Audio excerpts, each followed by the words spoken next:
आ देवी बोली कहिसंती एटा कोन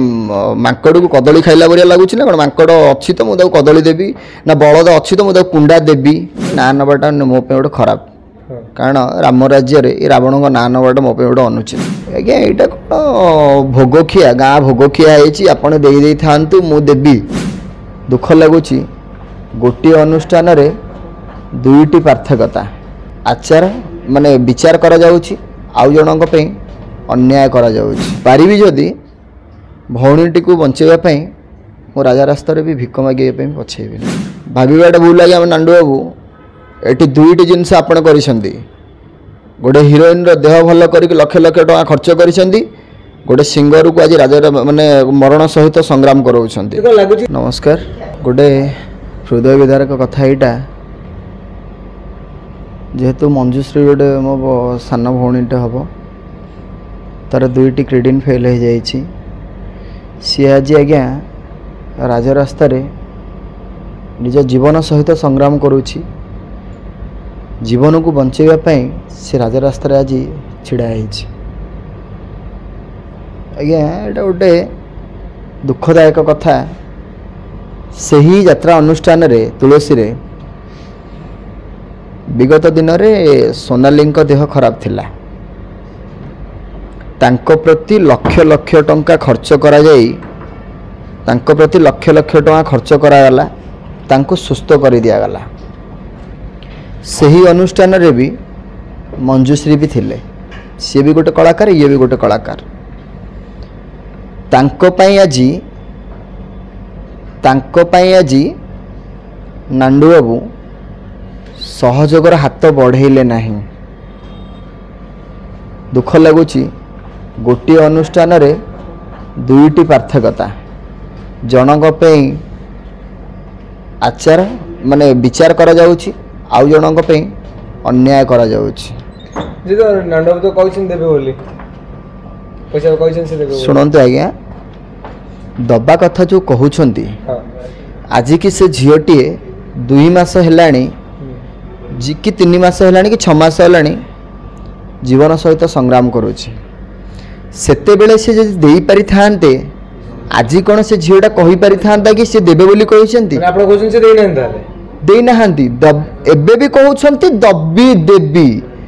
आज्ञा एटा कोन भोगखिया गाँ भोगखिया हेछि आपण देई देई थांतु मु देबी आउड अभियोग आनतले कोडे से बेड रे पड़थिले आपण एकदम गीत गायक नउतले ए कथा हां एटा गोटे मते खबर आछि जते बेले से रोग सज्जा रे पड़िथिले मेडिकल रे एडमिट हेथिले सही समय रे से भद्र व्यक्ति जणे चिंता मु एक्चुअली कथाटा अछि ना नबाटा मो पे गोटे खराब कारण राम राज्य रे रावण को ना नबाटा मो पे गोटे अनुचित तो सेथि पे मो कहबार अर्थ हला ए भद्र व्यक्तिटी निजे जानिया दरकार थिला सही झीटी कि सही भौणीटी जदि तांको भौणी होता तांको झील होता ताले माने तांको प्रति कौन एमती कपट कर विचार करंतु ओडिसावासी आपनकर तो केहि न मंजुष्ट थबे आपण कांदुचंती भिक मागुचंती जेहेतु मोर केही नथिले भी विगत दिन रे जदि मु से अनुष्ठान भितर जड़ित थिली से मोर गोटे भौणीटी आ सारा ओडिसावासींकर से भी कहार झीटी हेले सारा ओडिसावासी भी से झीटी साहाଯ୍य करी माने मो चिंताधारा रे मु चलै छी साहाଯ୍य निश्चित ही खूब कम दिन रे तांको किछि अर्थर सहायता करिवि आउ पारिबी जदि भौणीटी को बंचेवा पई मो राजा रास्ता रे भी भिक मागे पे पछेबी छुट्टी देई ना गोटे अभियोग आसी जतल देह खराब हां सेही कथाटा कहूतिली जे से जतल बेड सज्जा रे पड़िथिले तांको कुहा जाइथिला जे तो हां पब्लिक डिमांड होउची तू आसी कि पेंडाल नाचिबो माने चिंता करंतु दुईटी किडनी फेल अन्य को रोग होइथिले चली जाई थांदा तांको जीवन बंचिया पे हेले दुईटी किडनी आवश्यकता रही हमर साधारण मनुष्यर मानवर किंतु सही एते अमानुषिकता केमिति हे गले एते मनुष्यत्व पणिया केमिति भूली गले आज कहीं नारे सब विवाद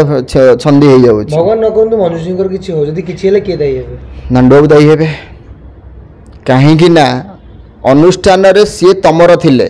तम अनुष्ठान रे सी कष्ट जड़ित पीड़ित होइछंती ता सेहिटी आपण माने अनुष्ठान रे यदि आपण ओनर हेई कि चिंता करिवार थिला से पिलाटी को मते भलो करिवार थिला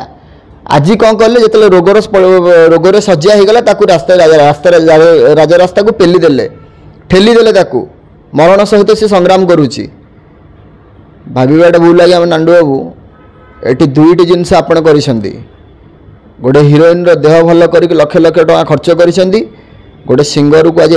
ମାନେ ମରଣ ସହିତ ସଂଗ୍ରାମ କରାଉଛନ୍ତି। କ'ଣ ଲାଗୁଛି ସିଙ୍ଗରକୁ ସେ ଆପ୍ରୋଚ୍ କରିଥିବେ ମନା କରିଥିବେ ବୋଲି ସେମିତି ସିଙ୍ଗରକୁ ଅଣଦେଖା କଲେ କି? ଆଉ ସୋନାଲି ପଣ୍ଡାକୁ କହିଥିଲେ, ସୋନାଲି ପଣ୍ଡା ହଁ କରିଥିଲେ, ସେଥିପାଇଁ ତାଙ୍କ ଦେହ ଭଲ କଲେ, ଆଙ୍କର ଖରାପ କଲେ। ନାଇଁ ସେ କାହା ଚରିତ୍ରତାକୁ ତ ନେଇ ଆମେ କହିବାନି। ଗୋଟେ ଘଟଣା ହେଉଛି, ଯେହେତୁ ମୁଁ କିଛି ଶୁଣିଛି ଯେ ମଞ୍ଜୁଶ୍ରୀଙ୍କର କିଛି ତା ଭିତରେ ଗୋଟେ ଚାଲିଥିଲା, ଭଲ ପାଇବା କ'ଣ ହେଇଥିଲା। ଠିକ୍ ଅଛି, ସମସ୍ତ ସମାଜରେ ଭଲ ପାଇଛନ୍ତି, ଭଲ ପାଇବା ଦରକାର, ସେଇଟା ଭାବିବାର କିଛି ନାହିଁ। ତାଙ୍କୁ ବହୁତ ମାନେ ଅସଭ୍ୟ ଭାଷାରେ ଗାଳି କରାଯାଇଛି। କିଏ କରିଥିଲେ? ନାଣ୍ଡୁ ବାବୁ ନିଜେ ସେଇଠି ସମସ୍ତଙ୍କ କଳାକାରଙ୍କ ଉପସ୍ଥିତରେ ତାଙ୍କୁ ଗାଳି କରାଯାଇଛି। ସେ ଯାହାକୁ ଆପଣାର ମଣିଷ ବାଛିଥିଲେ ତାକୁ ସେଠି ମରଣାତ୍ମକ ମଞ୍ଜୁଶ୍ରୀଙ୍କର ହଁ, ଏଇଟା ମୋ ପାଖକୁ ଆସିଛି କାନକୁ ଖବରଟା, ବହୁତ ଦିନର ତଳ କଥାଟା, କିନ୍ତୁ ଆଜି ମୁଁ ଖୋଲିବା ପାଇଁ ଚାହୁଁଛି। ସେ କଥାକୁ ପଛଘୁଞ୍ଚା ଛାଡ଼ି ନାଣ୍ଡୁବାବୁ ନିଜ ମଣିଷତ୍ୱ ବୋଲି ସମାଜ ଆଗରେ ଟିକେ ପରିଚୟ କରନ୍ତୁ। ଆଉ ଦେବୀ ବୋଲି କହିଛନ୍ତି, ଏଇଟା କ'ଣ ମାଙ୍କଡ଼କୁ କଦଳୀ ଖାଇଲା ଭଳିଆ ଲାଗୁଛି ନା କ'ଣ? ମାଙ୍କଡ଼ ଅଛି ତ ମୁଁ ତାକୁ କଦଳୀ ଦେବି, ନା ବଳଦ ଅଛି ତ ମୁଁ ତାକୁ କୁଣ୍ଡା ଦେବି। ଦଶଦଳ ଯାତ୍ରାରେ ପଇସା ଦିଅନ୍ତି ଯେମିତି ଗୋଟେ କ'ଣ ଭାବୁଛନ୍ତି ଗୋଟେ ମେଳଣ ହେଉଛି, ହଁ ମୁଁ ପ୍ରେସିଡେଣ୍ଟ ଅଛି, ମୁଁ ମେମ୍ବର ଅଛି, ମୁଁ ଦେବି, ଆପଣ ଚଳେଇ ଦେଇଥାନ୍ତୁ। ଆଗେ ଦିଅନ୍ତୁ। ଆପଣ ଯଦି ତାର କିଛି ବି କ୍ଷତି ହେଲା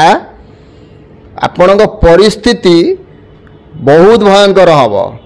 ଓଡ଼ିଶାରେ କୌଣସି ଜାଗାରେ ଯାତ୍ରା ଟୋଟାଲ ପକେଇ ଦେବୁନି। ଏଇଟା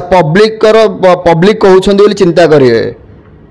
1 ସ୍ୱର 100 ସ୍ୱର ସହିତ ସମାନ ଚିନ୍ତା କରିବେ ନାଣ୍ଡୁ ବାବୁ। ସେ ଝିଅର ପରିସ୍ଥିତି ଯାହା ହେଇଛି ଆପଣ ହିଁ ଦାୟୀ ରହିବେ।